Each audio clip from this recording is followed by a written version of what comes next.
دل میں ایک تمنا تھی کہ میں بھی حج کروں۔ چنانچہ حضرت مرشد عالم رحمۃ اللہ علیہ کے سامنے ایک مرتبہ میں خوب رویا۔ میں نے کہا کہ حضرت، میرے بڑے دل کی آرزو ہے، تمنا ہے کہ میں حج کروں، مگر کچھ ایسے اسباب نہیں بن رہے کہ میں حج پہ جاؤں، آپ میرے لیے دعا کریں۔ اچھا، میں رو رہا تھا، ٹپ ٹپ آنسو گر رہے تھے، اور حضرت مرشد عالم مسکرا رہے تھے۔ میں بڑا حیران کہ بھئی میں رو رہا ہوں اور حضرت مجھے دیکھتے کہ مسکرا رہے ہیں۔ اب سمجھ میں بات آتی ہے کہ ان کی نگاہ دور دیکھ رہی تھی، وہ سمجھ رہے تھے کہ یہ اب اتنا رو رہا ہے اور ایک وقت آئے گا کہ اللہ اس کے لیے اپنے گھر کے دروازے کھول دیں۔ چنانچہ سبب اس کا یہ بنا کہ اس زمانے میں یہاں فیکٹری میں میری نوکری تھی، میں چیف انجینئر تھا، تو بہت سارا بونس ملا، پیسے بہت سارے ملے۔ تو میں نے اپنے دل میں سوچا کہ یہ تو پیسے اتنے ہیں کہ میں حج آرام سے کر سکتا ہوں۔ پھر دل میں خیال آیا کہ بجائے اس کے کہ میں حج کروں، میں یہ پیسے اپنی حضرت کو پیش کرتا ہوں کہ وہ میری طرف سے حج کریں۔ چنانچہ کافی سارے پیسے تھے، میں لے کے چکوال حاضر ہوا۔ میں نے حضرت کی خدمت میں عرض کیا کہ حضرت، آپ کو تو ہر سال 5-5 6 جگہوں سے حج کی ٹکٹیں آتی ہیں، اگر اس دفعہ میرے اوپر احسان فرمائیں تو یہ پیسے قبول کر لیں اور اس کی ٹکٹ خرید کے یہیں سے حج پہ۔ حضرت مسکرائے اور حضرت نے وہ ہدیہ قبول کر لیا، اور مجھے ہی فرمایا کہ فرانس اور انگلینڈ والوں کو بتا دو کہ میں ان کی ٹکٹ پہ حج نہیں کروں گا، میں سیدھا پاکستان کے حج پہ جاؤں گا۔ تو خطوں کے جواب بھی چونکہ میں ہی لکھتا تھا تو میں نے ان کو خط لکھ دی۔ اب جب میں حضرت سے رخصت ہونے لگا نا، دوسرے دن دفتر جانا تھا، تو حضرت کی خدمت میں ملنے کے لیے گیا۔ حضرت مجھے اجازت دے، میں نے واپس جانا ہے۔ تو حضرت نے ہاتھ پکڑ کے بٹھا لیا، فرمایا مجھے تو حج کے لیے تم نے اتنا ہدیہ دے دیا، خود حج پہ کیوں نہیں جاتے؟ میں نے کہا حضرت میں بھی پروگرام بنا لیتا ہوں حج پہ جانے کا، مگر دل مجھے کہہ رہا تھا کہ پیچھے پیسے تو ہیں نہیں، بینک اکاؤنٹ تو زیرو ہے، تو حج کیسے کروں گا؟ میں نے کہہ دیا ٹھیک ہے حضرت، میں نے بھی ارادہ کر لیا۔ حضرت سمجھنے لگے ٹھیک ہے، اپنا ویزا لگواؤ، ٹکٹ بنواؤ اور تم بھی میرے ساتھ حج پہ چلو۔ میں نے بھی ارادہ کر لیا۔ میں گھر آیا، میں نے گھر آ کے اپنی والدہ کو بتایا کہ امی اس طرح میرا حج کا ارادہ بن گیا ہے، حضرت نے فرمایا تم بھی میرے ساتھ حج پہ چلو۔ ایسے تو نہیں ہے میرے پاس، لیکن میں نے ارادہ کر لیا ہے۔ تو امی نے کہا کہ بیٹا، دل تو میرا بھی بڑا چاہتا ہے کہ میں بھی حج کروں، اللہ سبب بنائے گا۔ تو میں نے جب دیکھا کہ میری والدہ کی بھی تمنا ہے حج کرنے کی، میں نے کہا امی آپ بھی تیاری کریں، میں آپ کو بھی لے جاؤں گا۔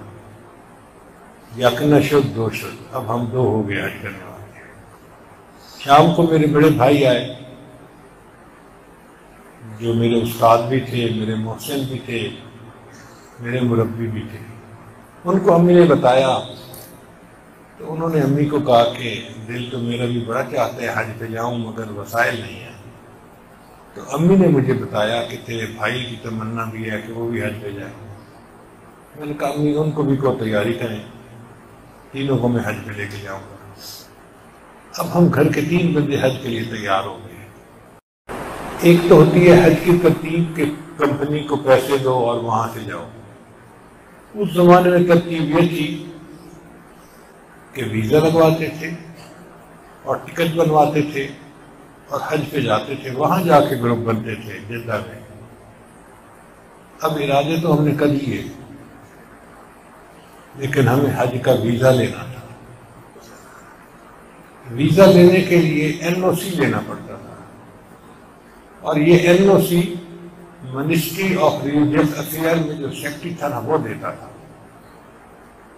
تو میں نے اپنے بھائی جان کو کہا کہ بھائی جان میرا تو دفتر کا مسئلہ ہے، چھٹی نہیں ملتی، تو اگر آپ اسلام آباد چلے جائیں نا اور این او سی وہاں سے بنوا لیں تو باقی کام پھر آسان ہو جائے گا۔ بھائی جان نے کہا بہت اچھا۔ انہوں نے اپلیکیشن بنائی اور اسلام آباد چلے گئے۔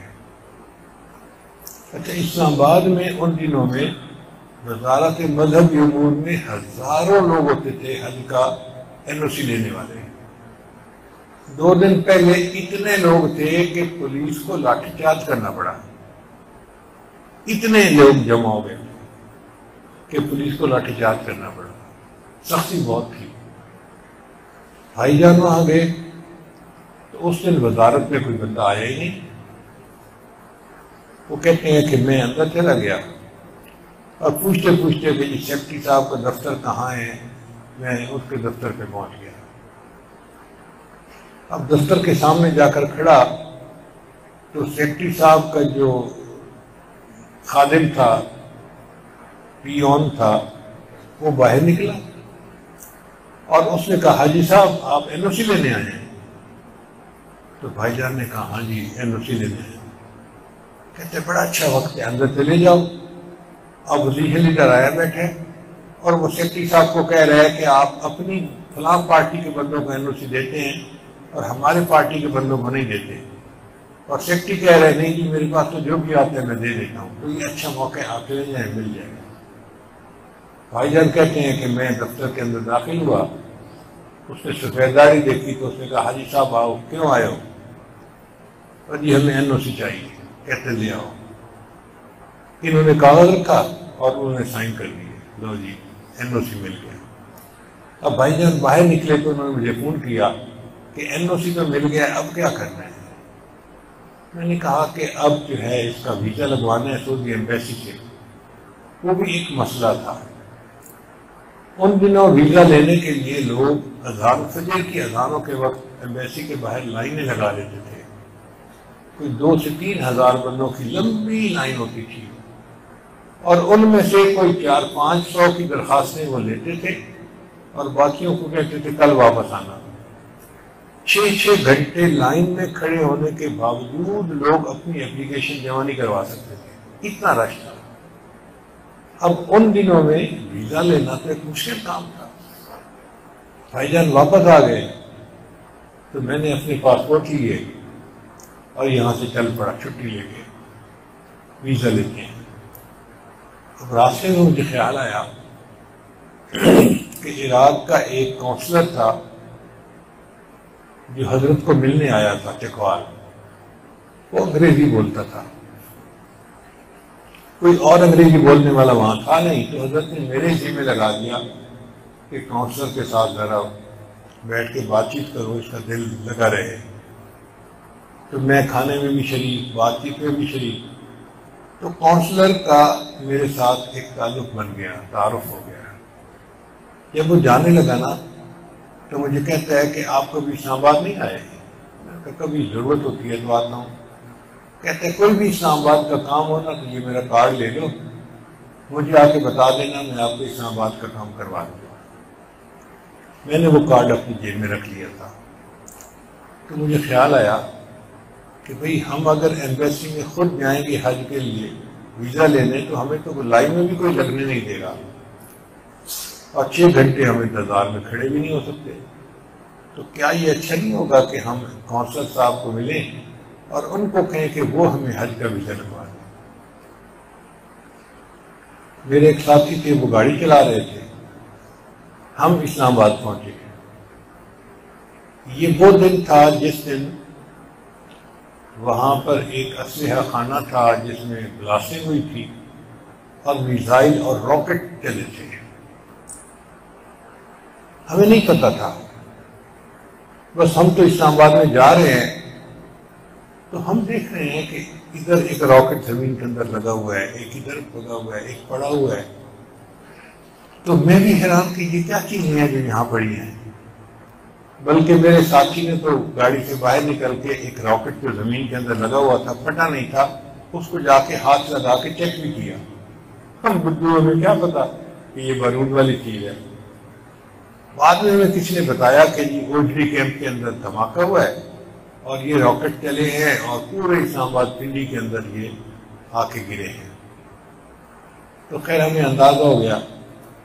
ہم عراق ایمبیسی میں پہنچے. گیٹ کے اوپر ایک گیٹ کیپر کھڑا تھا. اس نے پوچھا جی کیسے آئے؟ ہم نے کہا بھائی یہ کارڈ ہے، کونسلر ہیں یہاں، ہم ان سے ملنے کے لیے آئے، وہ ہمارے دوست ہیں. اس نے ہم سے موبائل وغیرہ لے لیا اور ہمیں اندر جانے دیا. جب ہم اندر گئے تو کسی نے پوچھا بھائی کیوں آئے؟ ہم نے کہا جی ان سے ملنا. ان کا فلاں کمرے میں چلے جاؤ، اس کی سیکرٹری بیٹھی ہوگی تو اس کو بتاؤ، وہ ملاقات کروائے گی. ہم وہاں چلے گئے تو ایک عراقی لڑکی اس کی سیکرٹری تھی، وہ بیٹھی ہوئی تھی. اس نے مجھے دیکھا تو پوچھا آپ کیوں آئے؟ میں نے کہا جی یہ میرے دوست ہیں اور میں ان سے ملاقات کے لیے آیا ہوں. وہ کہنے لگی جی کہ ان کی تو کل ٹرانسفر ہو گئی ہے، تبدیلی ہو گئی ہے اور یہاں سے چلے گئے ہیں اور میں ہی ان کی سیکرٹری ہوں. لیکن چونکہ وہ آپ کے دوست تھے تو آپ ٹھہرے، میں آپ کی بات سنتی ہوں، آپ مجھے 5 منٹ دیں اور آپ فلاں کمرے میں انتظار کریں. تو قریب ایک کمرہ تھا جو لائبریری تھی. دن کے 10-11 بجے کا وقت تھا. میں وہ لائبریری میں چلا گیا. اب مجھے ذہن میں خیال آیا کہ میں یہاں تو اپلیکیشن دے رہا ہوں حج کے لیے، اللہ کے حضور کی اپلیکیشن دوں نا تو کیوں نہ میں چاشت کے نفل یہی پڑھ لوں. وضو تھا، میں نے اپنا رومال بچھایا، اللہ نے مصلی ساتھ دیا ہوتا ہے میں، اور میں نے وہاں پہ 2 رکعت پڑھنے شروع کر دی. اب جب میں نماز پڑھ رہا تھا نا، اس وقت وہ جو سیکرٹری لڑکی تھی وہ آئی مجھے دیکھنے کے لیے کہ یہ بندہ کیا کر رہا ہے. اس نے دیکھا نفل پڑھ رہا ہوں. وہ بڑی حیران ہوئی. کالی داڑھی تھی، ینگ جسم تھا اس وقت. تو حیران ہوئی کہ اتنا ینگ لڑکا دن کے اس وقت میں عبادت کر رہا ہے. تو اللہ نے اس کے دل میں ایک نرم گوشہ پیدا کر دیا اور اس نے نیت کر لی کہ یہ جس کام کے لیے آیا ہے اس کام میں اس کی ہیلپ کروں گا. خیر جب میں نے نماز پڑھ لی، اللہ سے دعا مانگی اور دعا مانگ کے میں اس کے پاس گیا. اب اس کے پاس بات کرتے ہوئے عجیب، اس کی طرف تو میں دیکھ نہیں رہا تھا، دیکھ تو میں نیچے رہا تھا، بات اسے کر رہا تھا. وہ اس کی عادی نہیں تھی. یہ لوگ تو آنکھوں میں آنکھیں ملا کے بات کرنے کے عادی ہوتے ہیں. اب میں دیکھ کے نیچے رہا ہوں، بات اسے کر رہا ہوں. تو اس کو بھی بڑی حیران ہوئی. مجھے کہتی ہے آپ کیوں آئے ہیں، مقصد کیا ہے؟ میں نے کہا جی مقصد ہے سعودی عرب کا ویزا حاصل کرنا، اور ہم آئے تھے کہ ہم ان کو کہیں گے وہ ویزا لگوا دیں گے، مگر آپ تو بتا رہی ہیں کہ وہ تبدیل ہو گئے اور چلے گئے اور نیا بندہ ابھی تک نہیں آیا. اس نے کہا نیا بندہ نہیں آیا لیکن آپ کے ویزے کا کام تو میں بھی کروا دوں گی، وہ تو کوئی مسئلہ نہیں ہے میرے لیے، آپ مجھے پاسپورٹ دے دیں. تو جی میں نے 3 پاسپورٹ اس کو دے دیے اور پوچھا کہ ویزا کب تک لگ جائے گا. اس نے کہا آج میں بھیجوں گی اور پرسوں ویزا آ جائے گا، تو پرسوں کی بجائے اس سے اگلے دن آپ آ کے مجھ سے پاسپورٹ لے جائیں. مجھے یقین نہیں آ رہا تھا. میں نے اس سے دوبارہ پوچھا ویزا لگ جائے گا؟ اس نے کہا کہ ہم ایمبیسی کی ڈاک بھیجتے ہیں نا، تو یہ کوئی عام حاجی کی ڈاک نہیں ہوتی، یہ ایمبیسی کی ڈاک ہوتی ہے. یہ پاسپورٹ جائیں گے اور پکا ویزا لگے گا اور پرسوں آ جائے گا، آپ اس سے اگلے دن آ کے مجھ سے ویزا لے جائیں. خیر مجھے تسلی ہو گئی کہ انشاءاللہ اللہ تعالیٰ ویزے کا انتظام کر دیں گے. ہم لوگ پھر واپس آ گئے. اب میں واپس آیا تو مجھے فکر لگی کہ ویزا تو لگ جائے گا، ٹکٹ بھی بنوانی ہے اور آگے حج کا بھی خرچہ ہے، اور میرے پاس تو پیسے نہیں تھے. میرے پاس تو جتنے پیسے تھے میں نے سارے کے سارے حضرت کی خدمت میں پیش کر دیے تھے. اب میں سوچ میں پڑ گیا کہ کیا کروں. تو میرے ایک دوست تھے، انجینئر تھے، ان کا نام تھا شمشیر صاحب، وہ جدہ میں چیف انجینئر تھے. میں نے ان کو فون ملایا اور میں نے کہا کہ شمشیر صاحب میں حج کا ویزا لگوا رہا ہوں لیکن میرے پاس اس وقت خرچہ نہیں ہے، تو جدہ تو میں پہنچ جاؤں گا، آگے کا جتنا خرچہ ہوگا وہ آپ کر دینا، پھر جب مجھے پیسے ملیں گے تنخواہ کے تو میں آپ کو واپس کر دوں گا. اس نے کہا فکر نہ کرے آپ آئیں صحیح، مجھے ڈیٹیل بتا دیں کہ آپ نے کس دن آنا ہے، میں ایئرپورٹ پہ آؤں گا اور آپ کی فیسیں وغیرہ ساری جمع کروا کے آپ کو باہر نکالوں گا۔ تو مجھے تھوڑا اور اطمینان ہو گیا کہ چلو ایک بندہ ہے جو خرچہ کرے گا اور پھر میں اس کو قرضہ واپس لوٹا دوں گا۔ اب دلی طور پہ میں بہت مطمئن تھا کہ اللہ نے انتظامات کر دیے اور میں حضرت کے ساتھ حج پہ جا رہا ہوں۔ اللہ کی شان دیکھیں کہ اس سے اگلے دن میں دفتر میں گیا تو دفتر میں پتہ چلا کہ کارخانے والوں نے بونس دیے ہیں۔ بونس کا مطلب تنخواہ انعام کے طور پہ دی جاتی ہے، اور اس سال انہوں نے 12 بونس دیے، یعنی 12 تنخواہیں اکٹھی دے دی۔ آپ یوں سمجھیں کہ پورے سال کی تنخواہیں اکٹھی مل گئی، تنخواہ کے علاوہ۔ وہ تو کافی سارے پیسے بن جاتے تھے۔ اب میں نے وہ پیسے نکلوائے تو میری ایک جیب میں نہیں آتے تھے، میں نے کچھ ایک جیب میں ڈالے، کچھ دوسری جیب میں ڈالے، اور میں گھر آیا اور میں نے آ کے امی مبارک کو اللہ نے انتظام کر دیا۔ امی نے دعا دی اور ہم اطمینان کے ساتھ وہاں سے اسلام آباد چل پڑے۔ لیکن میرے دل میں ایک پریشانی تھی کہ ہم نے ویزا تو لگوا لیا اور خرچے کا انتظام بھی ہو گیا، ٹکٹ تو نہیں بنوائی، اور فلائٹیں ساری فل بک تھی، فل بک تھی۔ خیر ہمارے ایک ساتھی تھے، ان کے ماموں کا گھر تھا اسلام آباد میں، ہم رات کو وہاں ٹھہرے، کھانا کھایا تو ان کے ماموں نے مجھ سے بات چیت کی۔ اس نے کہا جی کہ آپ کا حج کا پروگرام ہے۔ میں نے کہا حج کا پروگرام تو ہے لیکن ٹکٹ آج کل نہیں مل رہی، فلائٹیں بک ہیں، تو ہمارے لیے ٹکٹ بنوانا ایک مسئلہ ہے۔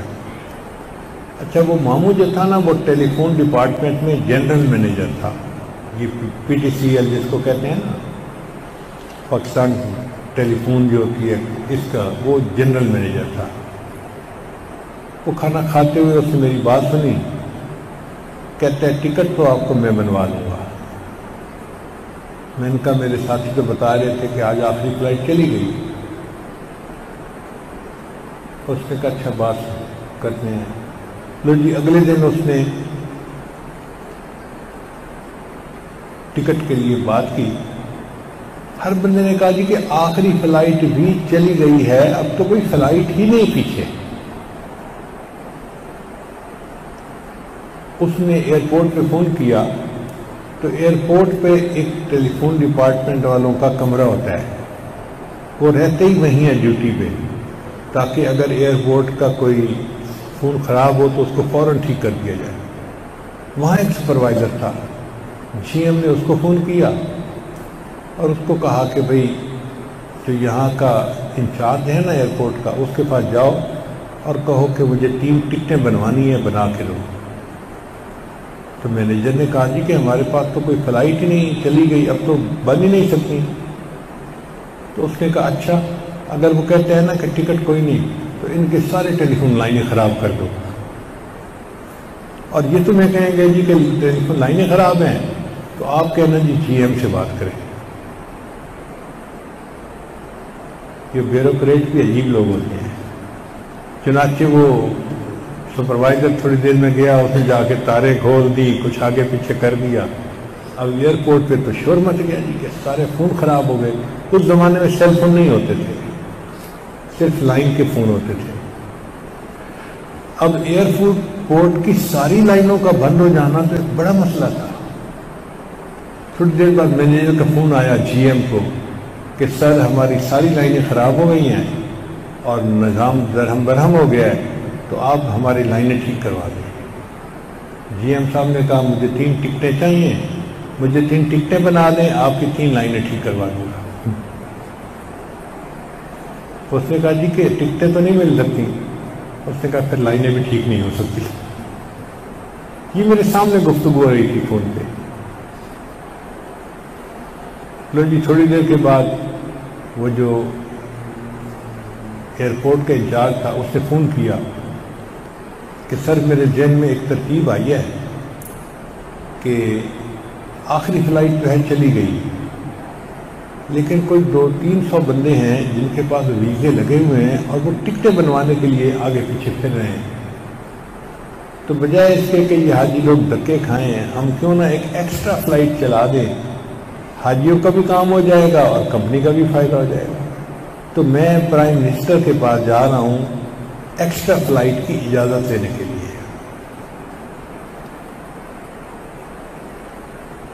لو جی، شاید ضیاء الحق کا دور تھا، لگتا ایسے ہی ہے، تو وہ گیا اور اس نے جا کے ضیاء الحق کو بتایا کہ فلائٹیں تو چلی گئی لیکن 200-300 حاجی ہیں جن کے پاس ویزے لگے ہوئے ہیں، ٹکٹیں نہیں ان کے پاس بنی ہوئی، اور وہ ٹکٹوں کے لیے ادھر ادھر بیچارے پھرتے رہے ہیں، تو اگر آپ ایک ایکسٹرا فلائٹ کی اجازت دے دیں تو ان کو سیٹیں مل جائیں گی اور ہمارا نفع ہو جائے گا۔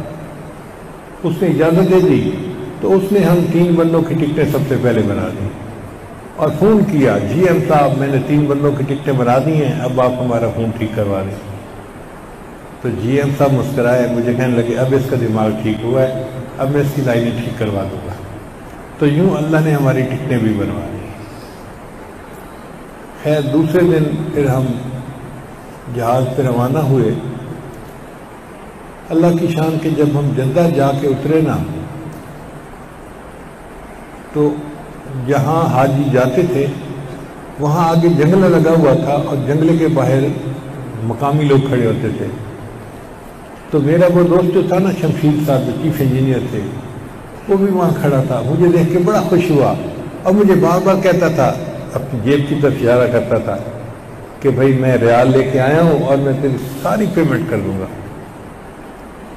تو میں نے بھی اس کا شکریہ ادا کیا اور میں نے اپنی جو ہے نا وہ ایک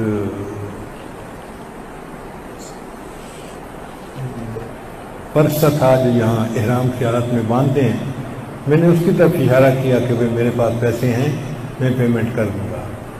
اس طرح ہم نے حج کی وہاں پر پوری پیمنٹ کی اور اللہ نے ہمیں حج کے لیے قبول کر لیا۔